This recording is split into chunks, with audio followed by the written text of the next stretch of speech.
Joining me now in the studio is Alex Neve. He's the Secretary General of Amnesty International Canada. Mr. Neve, thanks for coming in. Good to be here. We see behind us images of your rally in front of the Saudi embassy today.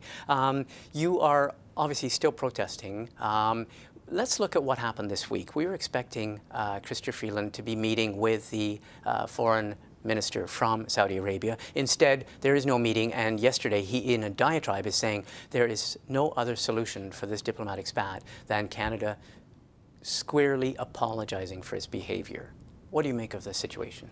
The only apology that is owed in this situation is the Saudi government apologizing to the women's rights activists, the human rights defenders who have been locked up for absolutely no good reason. That's where we need to see an apology.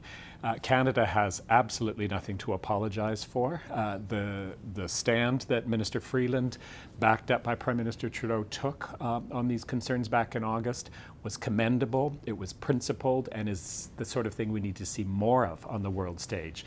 So that may be his view, and it's not surprising to hear that they're still being quite belligerent about this.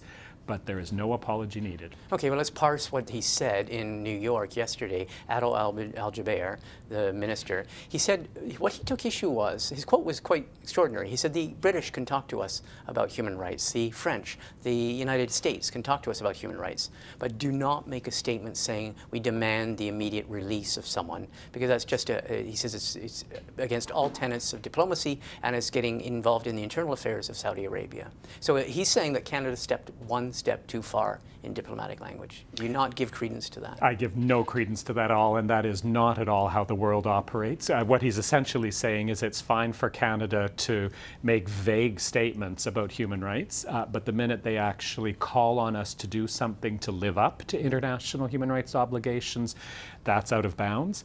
I mean, governments all the time make specific demands and requests of other governments, be it freeing a particular prisoner, or signing on to a human rights treaty, or refraining from some sort of conduct. We're certainly seeing governments around the world right now making very specific demands to the government of Myanmar with respect to the crisis that's happening there. He's essentially saying we don't want human rights to be discussed in any meaningful way, and we would disagree with that. Something else that happened this week, and it was sort of parallel. Germany, I'm not sure which minister, but a minister of the German government last year expressed concern about Saudi Arabia's involvement in Lebanon, said that publicly. And then Germany and Saudi Arabia went through the same parallel process of Saudi Arabia launching a diplomatic protest and freezing relations. And this week, the German government apologized and said, we regret the misunderstanding over the statements of a member of our government. There's been an example of a Swedish minister being moved out of the cabinet because of comments she made about Saudi Arabia and women's rights. Is Saudi Arabia in a position where it always gets the apology, where it gets what it wants?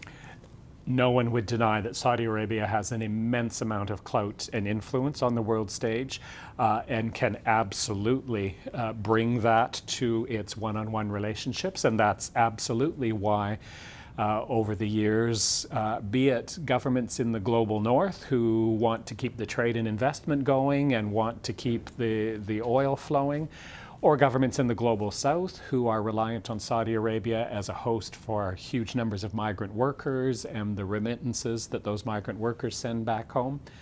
No one wants to get off side with Saudi Arabia.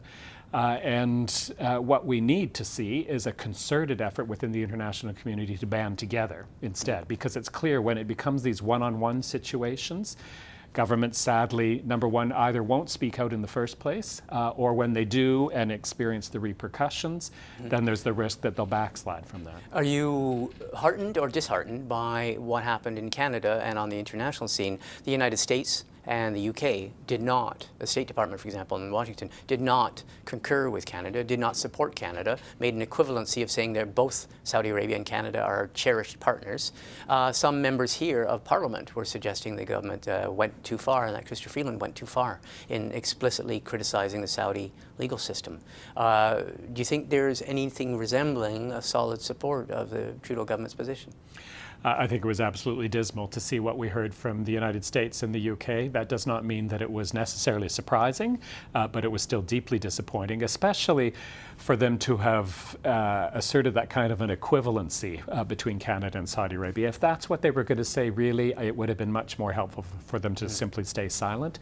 I think there is great disappointment, and I know the Canadian government is feeling it, that other governments haven't rallied to Canada's side, even if they weren't going to speak as pointedly or clearly as Canada did around the prisoner cases, to have expressed some sort of strong concern about the state of human rights in Saudi Arabia.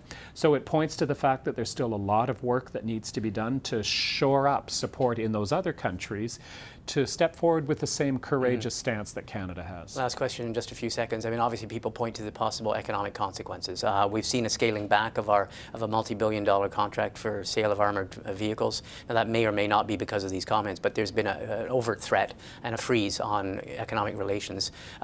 In the end, are you concerned that the Canadian government, from your point of view, is it a concern that the Canadian government may be forced to apologize? I think it's been reassuring to see that, and including this week, that there's been no backtracking. Even this week, in the face of the foreign minister's demand that there be an apology, what we heard from Minister Freeland is a reassertion of how important women's human rights is in Canadian foreign policy, and no indication of an apology coming forward. That's our hope, that we'll see Canada maintain that position. We're not seeing any wavering yet. And that's very commendable, because we need more conviction. We need more courage from governments around the world in tackling Saudi Arabia. We need governments to make it clear that human rights don't have a price tag. And Canada's showing some leadership in that regard. Okay, Alex, Neve, thank you very much for coming in. Thank you.